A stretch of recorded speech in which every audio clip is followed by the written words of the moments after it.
Hello മക്കളെ, welcome back to CMS creations. നമ്മൾ നോക്കാൻ പോകുന്നത് CBSE 8ാം ക്ലാസ്സിലെ ചാപ്റ്റർ 3 അണ്ടർസ്റ്റാൻഡിങ് ക്വാഡ്രിലാറ്ററൽ എന്ന് പറയുന്ന ചാപ്റ്ററിലെ എക്സസൈസ് 3.1 ക്വസ്റ്റ്യൻ നമ്പർ 1 ആണ്. Given here are some figures. നമുക്കിവിടെ കുറച്ച് ചിത്രങ്ങൾ തന്നിട്ടുണ്ട്.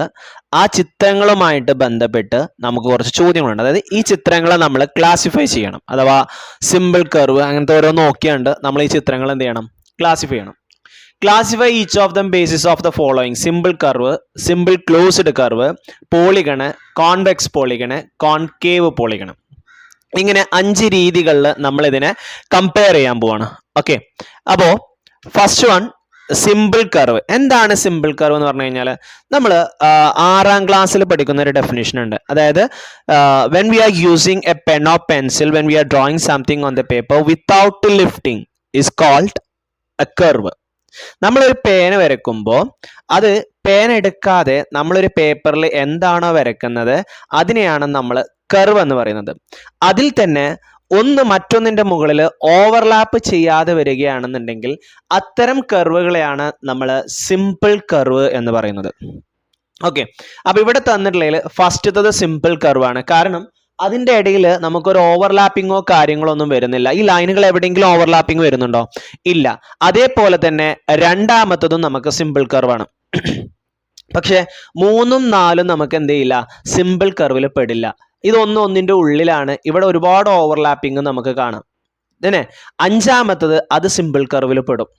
ഓക്കെ, 6ലും തന്നെ എവിടെയും ഓവർലാപ്പിങ്ങും കാര്യങ്ങളൊന്നും വരുന്നില്ലല്ലോ? ഇല്ല. അപ്പൊ അതും സിമ്പിൾ കർവാണ്. 7ലും അതേപോലെ തന്നെ ഓവർലാപ്പിങ്ങും കാര്യങ്ങളൊന്നും ഇല്ല. So that is also simple curve. 8 simple കർവിൽ പെടുമോ? ഇല്ല. ഓക്കെ, ദെൻ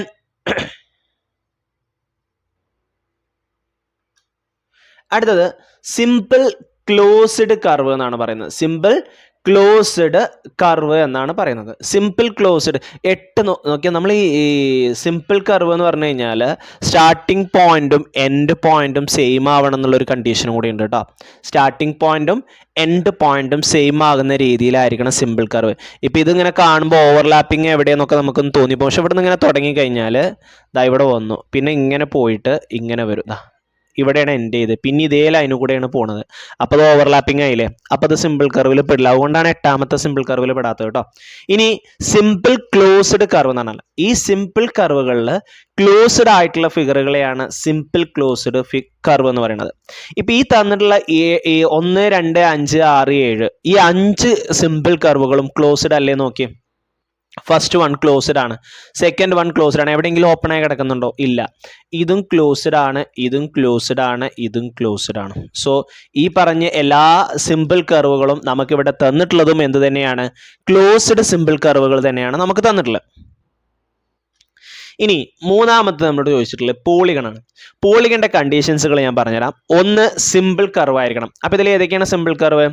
1, 2, 5, 6, 7 ഇതൊക്കെ സിമ്പിൾ കർവാണ്.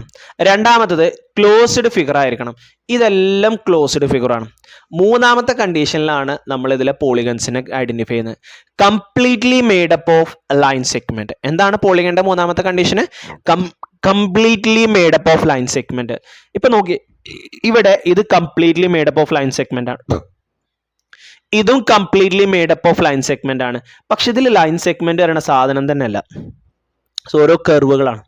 ഇതിൽ 2 ലൈൻ സെഗ്മെന്റുകൾ ഉണ്ട്, പക്ഷെ മുകളിലും താഴെയായിട്ട് ഓരോ കർവുകളുണ്ട്. So that is also not a polygon. ഇവിടെ 2 ലൈൻ ഉണ്ട്, പക്ഷെ ഒരു കർവ് വേറെയും ഉണ്ട്. Completely made up of line segment എന്നാണ് പറഞ്ഞിട്ടുള്ളത്. മുഴുവനായിട്ടും എന്തായിരിക്കണം? ലൈനുകൾ കൊണ്ട് നിർമ്മിതമായിരിക്കണം നമ്മളുടെ പോളിഗൺ എന്ന് പറയുന്നത്. അപ്പൊ ഇവിടെ പോളിഗൺ ആരൊക്കെ ഉള്ളൂ? 1ഉം 2ഉം മാത്രമേ ഉള്ളൂ. ഇനി അതിൽ തന്നെ കോൺവെക്സ് പോളിഗൺ. നമ്മളുടെ ഈ കോൺവെക്സ് ലെൻസ് എന്ന് പറയുന്നത് നമ്മൾ ഫിസിക്സിൽ പഠിക്കുന്നതാണ്. കോൺവെക്സ് ലെൻസ് ഈ ഒരു ഭാഗം പുറത്തേക്ക് തള്ളി നിൽക്കുന്നതിനെയാണ് നമ്മൾ കോൺവെക്സ് എന്ന് പറയുന്നത്. അതും നമ്മൾ ആ കോൺവെക്സിന്റെ അതേ ഡെഫിനിഷൻ നമ്മൾ ഇവിടെ ഓർത്താൽ മതി. എല്ലാ കോർണറുകളും പുറത്തേക്ക് തള്ളി നിൽക്കുന്നതിനെയാണ് നമ്മൾ കോൺവെക്സ് പോളിഗൺ എന്ന് പറയുന്നത്. ആകെ 2 പോളിഗൺ ഉള്ളൂ, 1ഉം 2ഉം. അതിൽ ഒരെണ്ണം കോൺവെക്സ് ആണ്. അഥവാ ഈ രണ്ടാമത്തതിന്റെ എല്ലാ മൂലകളും പുറത്തേക്കല്ല തള്ളി നിൽക്കുന്നത്. നോക്കിയേ, അപ്പൊ ഇതിലെ കോൺവെക്സ് പോളിഗൺ ഏതാണ്? 2ാമത്തെയാണ്. അടുത്തത് കോൺകേവ് പോളിഗൺ. അതിൽ ഏതെങ്കിലും ഒരെണ്ണം ഒരു വെർട്ടെക്സ് ഉള്ളിലേക്ക് അഥവാ നമ്മുടെ പോളിഗണിന്റെ ഉള്ളിലേക്ക് ഒന്ന് തള്ളി നിൽക്കും.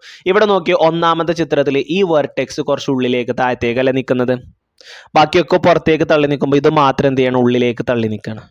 സോ അത്തരം പോളിഗണിനെയാണ് നമ്മൾ കോൺകേവ് പോളിഗൺ എന്ന് പറയുന്നത്. അപ്പൊ ഇവിടുത്തെ കോൺകേവ് പോളിഗൺ ആരാണ്? ഒന്നാമത്തതാണ് ഇവിടുത്തെ കോൺകേവ് പോളിഗൺ. ക്ലിയർ? ഓക്കെ. അപ്പോൾ simple curve, simple closed curve, polygon, convex polygon, concave polygon, ഇത്രയും കാര്യങ്ങളാണ് നമ്മൾ ഈ ചിത്രത്തിൽ നിന്ന് നോക്കിയത്. സിമ്പിൾ കർവ് എന്ന് പറഞ്ഞു കഴിഞ്ഞാൽ സ്റ്റാർട്ടിംഗ് പോയിന്റ് എൻഡ് പോയിന്റും സെയിം ആകുക എന്നുള്ളൊരു കണ്ടീഷനോട് നിങ്ങൾ വെക്കുക. ഓക്കെ, ഓവർലാപ്പിംഗ് ഉണ്ടാകാൻ പാടില്ല. ക്ലോസ്ഡ് എന്ന് പറഞ്ഞു കഴിഞ്ഞാൽ എല്ലാ അറ്റങ്ങളും ക്ലോസ് ആയിരിക്കണം. ദെൻ കംപ്ലീറ്റ്ലി, ഇനി simple curve, closed curve, completely made up of line segment ആണെന്നുണ്ടെങ്കിൽ ഇറ്റ് ഈസ് എ പോളിഗൺ. പിന്നെ കോൺവെക്സ് പോളിഗണും കോൺകേവ് പോളിഗണും. ഓക്കെ ആണല്ലോ? ഓക്കെ അല്ലേ? ഓക്കെ. സോ ഇത്രയാണ് ഈ ഒരു ക്വസ്റ്റ്യനിൽ നമുക്ക് മെയിൻ ആയിട്ട് വരുന്നത്. Okay, thank you for watching this video. Please subscribe, like, share, comment. See you soon. Bye.